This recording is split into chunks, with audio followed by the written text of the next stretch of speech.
Hey Alphas and welcome back to the lab. It's my 4phases here, your online drucologist, and I figured with the live action out, with my review out, which you should definitely check out after this video, or right now, probably a better video to watch, let's rank the live action dragon designs and their role in the movie in general. Alright, let's just get into it.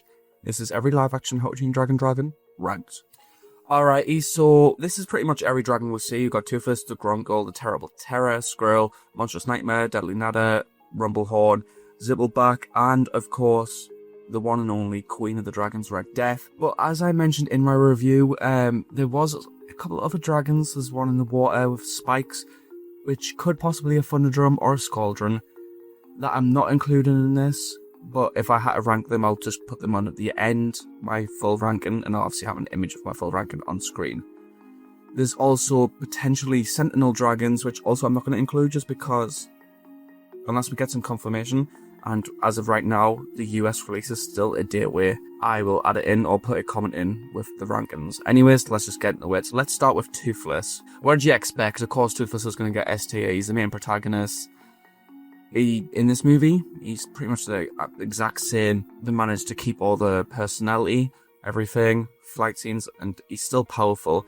Although S sounds silly, of course he was going to go in S, that's just because he is the main dragon.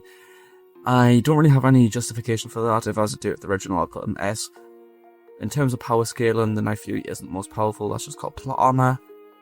But in this movie, very, very solid dragon, very solid protagonist. Let's move on to the Gronckle. Right, so the Gronckle per se, I don't think's actually genuinely terrible. In case it's redesign being bad, its actual role in the movie, it's fine. It doesn't really do much or add much to the Gronckle compared to the original. I'm going to put it C personally, just because of its redesign, loses some points, and honestly, the Gronckle's just not the best in the original anyways. Same with the Terrible Terror, right? So, when it comes to the Terrible Terror, the only reason I'm going to mark it down to a B, which is just a bong average, was because I removed the whole Terrible Terror scene where Toothless finds out that... Hiccup finds out that the Terrible Terror is actually flammable on the inside, and obviously uses this and foreshadows the Red Death, and all dragons have a flammable inside because of the gas. They removed that. I'm not too sure why. It's quite a crucial scene. Maybe it's just because most people who have seen the original will just know that plotline anyways. So I'm going to give it a B. Design-wise, the Terrible Terror, I like everything besides the eyes. I've talked about this already. I just don't really like the chameleon eyes. I don't really think it fits it, and I think they're a bit too big on such a small dragon. I know the Terrible Terror has big eyes, but when you're doing a live action dragon, you can't have any cartoony proportions, which is probably another issue with the Gronckle. And next up we're going to have the Squirrel. I can't really have a clear image of the Squirrel, so I am just going to have the toy on screen now. The same goes with the Rumblehorn later on. It's mostly a background dragon, you don't really get any proper close-ups. I think the closest you probably get to it is in the end where you can see it in the background, or when they're flying out the dragon nest. I can't really rate this dragon on anything. It doesn't really add any relevance to the plot or armor. I guess it just has to be based on redesign. And design-wise, I think the Squirrel is a little bit too naked and barren. But proportion-wise, I do like the proportions. Maybe just a little bit wider and thicker in the chest. It just makes it look a bit chubbier. But overall, I would give it... I'm trying to think between a B and a C, because it didn't really add much. I'll give it a B. The Squirrel's cool. Even seeing the Squirrel is just great fan service. I guess I'll give it some points for that, even though that's not why I'm ranking them on. Don't tell anyone. Next up, we have the one and fiery Monstrous Nightmare. Monstrous Nightmare, while I really liked in this movie, I talked the Monstrous Nightmare quite a lot in my review. I love the design. I think it's the best redesign besides Toothless, but Toothless is literally just a more hyper-realistic version of his animated counterpart with more httyd dragon-free proportions. But the Monstrous Nightmare, I like. Maybe they should have made the mouth a bit wider, but I don't really care about that. I think it looks awesome. And the only thing I wish they would have kept is the more flame-esque curves and bends in its wings that look like flames. That could have been the proportions. That would have been cool translated over.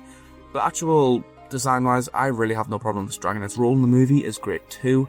I talked about how cool it is for it to reserve its firepower in the Dragon Arena scene when Hiccup's trying to escape and use its wing instead. The live action literally just did a really good job at making the creatures smarter. So I'm going to give him an A. I say him because Hook fan, but I'll give the Monstrous Nightmare an A. Okay, the Deadly Nadder. This is a very divisive one amongst fans because I see a lot of people hate on the design and I see a lot of people like the design. I like the design now, I didn't like the design originally. As I say, it was because of these little bad boys. When you see it minuscule down, it's actually a really good design, I like it. It's raw in the movie, I like the extended scene of the whole maze and everything. And I like the fact that the dragon boats of Berk have Nadder heads on them. So I'll give it some points for that.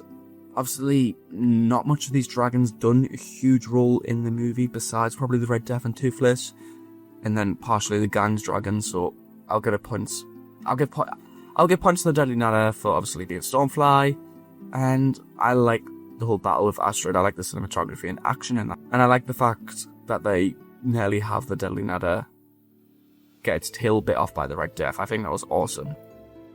So it got a little bit extra in this movie, so I'm going to give that another A. Alright, I'm going to put the Nadder A, and I'm going to put the Monstrous Nightmare S. I don't know how fair these rankings are and how much you're actually going to like them. Sorry, I keep looking over there because my manta's on there. Now, the Rumblehorn. Very disappointed, the Rumblehorn. Obviously, I love the fan service aspect of How to Train Your Dragon 2 Dragon being in there. But even compared to the Skrill, it's barely noticeable. It's in the same scene when they're flying out the nest, and a very close-up of the dragon's head in the nest. And that's where it's literally below, in one of the vesicles below Toothless, Hiccup and Astrid as they see the Queen. Its design, I don't mind. It's quite an alright design. I think they've done the horns look weird, but I haven't got like a proper close-up that I can show you. I'm only going off what I remember from the movie, which I saw a couple of days ago now. So I'm obviously using the toy for this. So the toy doesn't look the greatest, but it doesn't look terrible either. I'm going to give it a C. Just because it doesn't play a really fundamental role in the movie. Neither did most of these dragons on this list. A Terrible Terror, Skrill, Rumblehorn. I just don't like some of the things they did with it. Or the fact that you barely see it. Okay, now the Zippleback. Well, I love the Zippleback in this movie. I did complain about its gas being very saturated green and very bit too cartoony to be able to properly notice it. But its design I do like. I am a little bit annoyed that they didn't keep... It's the same with the Gronckle, to be honest. I can actually talk about this now. They didn't keep the Gronckle's tusks, and the Zippleback has these little tusk guys. And we know this because obviously you get very close up in How to Train Your Dragon the Hidden World when Gobber smacks a new golden tooth into the dragon. I actually don't mind the design. I think it's also a very solid job. Besides the Gronckle, the main dragons, they didn't actually do that bad of a job with. They fucked up the Gronckle though. So I'm going to give the Zippleback another A. That's just my personal ranking. Now finally we have the Red Death. So is the Red Death design good? I like it. I also love how its design plays into the environment with the giant nasal horn acting as a rock. That was awesome, tricking the Gronckle, and then it obviously gets eaten. And I love how small the little fish was in that movie that Gronckle gave it. In the original, it's about like that big compared to the Gronckle, but in this movie it's titchy. But I like the Red Death's design. I just would argue a lot of what other people are arguing, that the design kind of looks like a Nadder head. I kind of like that. The red colours added are nice. I like the role they play in the movie. Obviously they've removed the chomping scene.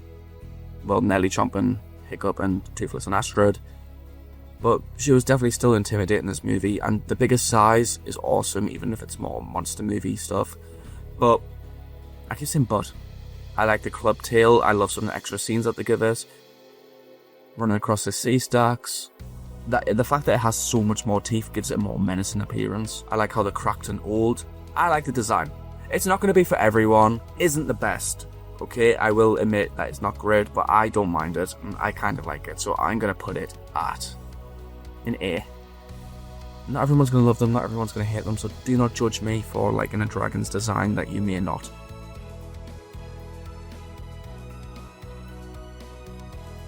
Anyways, Alphas, this is my ranking of all the live action designs, besides the scriptures in the Book of Dragons. I hope you like.